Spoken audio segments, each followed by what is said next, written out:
सो hey guys, नमस्कार सभी को। कैसे हैं आप सभी? आई होप EMRS एग्जाम के सर प्रिपरेशन बढ़िया तरीके से हम लोग कर रहे होंगे। 15 से 16 दिनों का सर समय हमारे पास है ना। 16 दिसंबर को तो सर एग्जाम हमें देना है। 15 दिन की तैयारी सर बहुत बढ़िया आप लोग की होनी चाहिए। ऑल्दो आप लोग कर भी रहे होंगे नो डाउट, बट इसी तैयारी को सर एक अनादर लेवल तक लेके जाना है। तो उसमें मुझे लगा कि थोड़ी सी आप लोग की बिल्कुल ऑल्दो हेल्प तो आपकी हो ही रही है, कर ही रहे हैं, थोड़ा सा और आप लोग की हेल्प करनी चाहिए कि सर थोड़ा सा इस टाइम पे क्या होता है ना, एग्जाम के टाइम पे सर थोड़ा सा एंग्जाइटी हमें होने लग जाती है, थोड़ा सा हम लोग प्रेशराइज फील करते हैं कि क्या पढ़ें क्या नहीं पढ़ें। तो उसके लिए थोड़ी सी जो है आज अपन बात करने वाले हैं। सबसे पहले तो सर चैनल पे फर्स्ट टाइम विजिट किया है तो टीचर्स स्पॉटलाइट नाम का अपना चैनल है, जाना है, सब्सक्राइब करना है। स्पेशली अभी के लिए पूरा EMRS का सर हमारा कंटेंट जो है सर आपको मिल जाएगा, कोई दिक्कत वाली बात है नहीं। ठीक है जी। दूसरी बात मैं आप लोगों को बताऊं कि सर बहुत ज्यादा इंपॉर्टेंट है, आप लोगों ने देखा होगा थंबनेल पे कि सर 5 मूल मंत्रों की बात बोली गई है। मूल मंत्र तो सर क्या बोले हैं, अगर अपन बात करें किसी भी एग्जाम के लिए सर हमें जो इंपॉर्टेंटली 5 जो चीजें हैं ना सर वो ध्यान में रखनी है। चाहे आपका EMRS का एग्जाम है, नेक्स्ट हमारा सीटेट का आ रहा है, कोई अगर सीटेट के लिए भी अपीयर हो रहा है तो ठीक है। तो सर उसमें हमें देखना है कि कैसे हम प्लान तरीके से सारी चीजें करें। समय कम है, करना ज्यादा है, तो कम समय में हम क्वांटिटी पे भी थोड़ा फोकस करना है, उससे ज्यादा हमें फोकस करना है हमारी क्वालिटी पे, हम जो पढ़ रहे हैं। तो गाइस उसी के लिए जो है आज अपन बात करने वाले हैं। ज्यादा समय आप लोगों का नहीं लूंगा मैं, ठीक है। सबसे पहले सर बात करेंगे, सबसे पहले जो हमारा होता है कि सर पहला मूल मंत्र की बात करें या पहले पॉइंट की मैं बात करूं कि सर सबसे पहले हमारा आता है सिलेबस, कि सर सिलेबस को कंप्लीट करना बहुत ज्यादा जरूरी है आप लोग के लिए। कि सर आज जो है 29 नवंबर है ना। तो सर मैं चाह रहा हूं कि 2 से 3 दिन में जितना आप लोगों ने अभी पढ़ लिया है या नहीं करा है, तो मतलब अभी एटलीस्ट 5 दिन एग्जाम से पहले तो सर हम हमारा सिलेबस कंप्लीट ही करें। ऐसा नहीं है कल हमारा एग्जाम है और आज हम लोग बढ़िया तरह मतलब रट्टाफिकेशन करके सिलेबस कर रहे हैं। That is your choice, but मैं मेरा बता रहा हूं आप लोगों को कि सर हमें ध्यान रखना है कि सर एटलीस्ट एग्जाम के 5 दिन पहले हम हमारे सिलेबस को सर वाइंड अप करें। तो सिलेबस सर इतना वास्ट है और इतने वास्ट सिलेबस में सर हमारे पास आ जाता है जनरल पेपर, जो कि आपका सेकंड पॉइंट होने वाला है।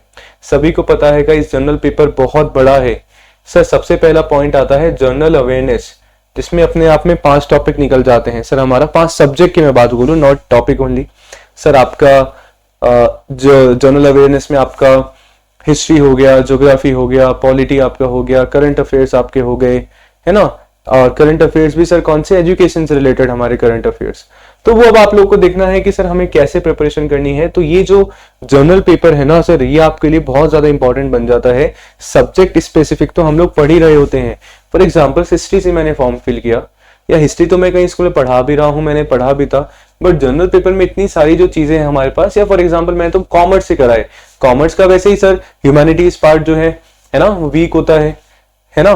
तो उसके लिए सर क्या करना है ना, जनरल पेपर अपने आप में मैटर करता है कि सर मतलब ये आपका बाजीगर वाला हो सकता है कि सर हाँ ठीक है, मतलब सारी चीजें अपन डिपेंड है जनरल पेपर पे। सर इसके लिए ऑलरेडी आपके अपने मैंने आप सभी को बताया चैनल पे सर पूरा जनरल प्लेलिस्ट में भी अब अगर आप जाओगे ना गाइस, तो पूरा जनरल पेपर का जो है ना आप लोगों को मिल जाएगा कंटेंट। चाहे आपका टीचिंग एप्टीट्यूड है, चाहे आपका एक्सपीरियंशियल पेडागोजी है, चाहे आपका ICT है, इंग्लिश है, करंट अफेयर्स है, एजुकेशन से रिलेटेड सर NEP है, आपका जनरल अवेयरनेस है, रीजनिंग है, सारी जो चीजें हैं आपको अपने इस चैनल पे मिल जाएगा। ठीक है। दूसरा तो ये करना सर अभी आपके लिए बहुत ज्यादा इंपॉर्टेंट है। तीसरा मैं बात करूं थर्ड पॉइंट कि सर कहां से पढ़ें, वो मैंने आप लोगों को आंसर पहले दे ही दिया है सर। यहां से भी नहीं तो ये बहुत हमारे ऊपर डिपेंड करता है कि सर कौन सी अच्छी बुक हमारे पास होनी चाहिए। गाइस मैंने आप लोगों को पहले भी बोला है कि सर NCERT से सर कुछ बेस्ट बुक हो नहीं सकती है सब्जेक्ट के लिए, उसको तो हमें हमारे सब्जेक्ट रिलेटेड पे पढ़ना ही है। But if I talk about कि सर जर्नल पेपर की बात मैं बोलूं, जैसे कि मैंने आपको बताया सर चैनल पे है, अगर आपको जहां से आपकी इच्छा है सर आप लोग पढ़ें।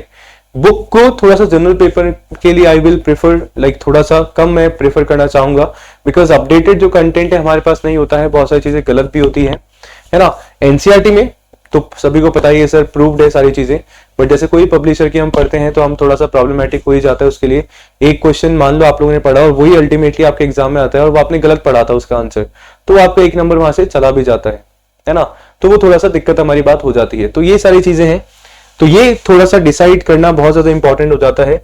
तो अभी सर एनसीईआरटी मान लो नहीं करने का टाइम है, तो सर जितना आप लोग पीवाईक्यूज लगा सकते हो, पीवाईक्यूज हमारे टीचिंग रिलेटेड एग्जाम से लिए सर जितना हो सकता है उतना लगाइए, है ना। टेलीग्राम पे सर पूरा का पूरा कंटेंट है आपके को मिल जाएगा, टेलीग्राम चैनल है ना जो आपकी इस वीडियो के डिस्क्रिप्शन में है, जो लिंक दे रखा है, यू विल कनेक्ट, ठीक है, टू द टेलीग्राम चैनल।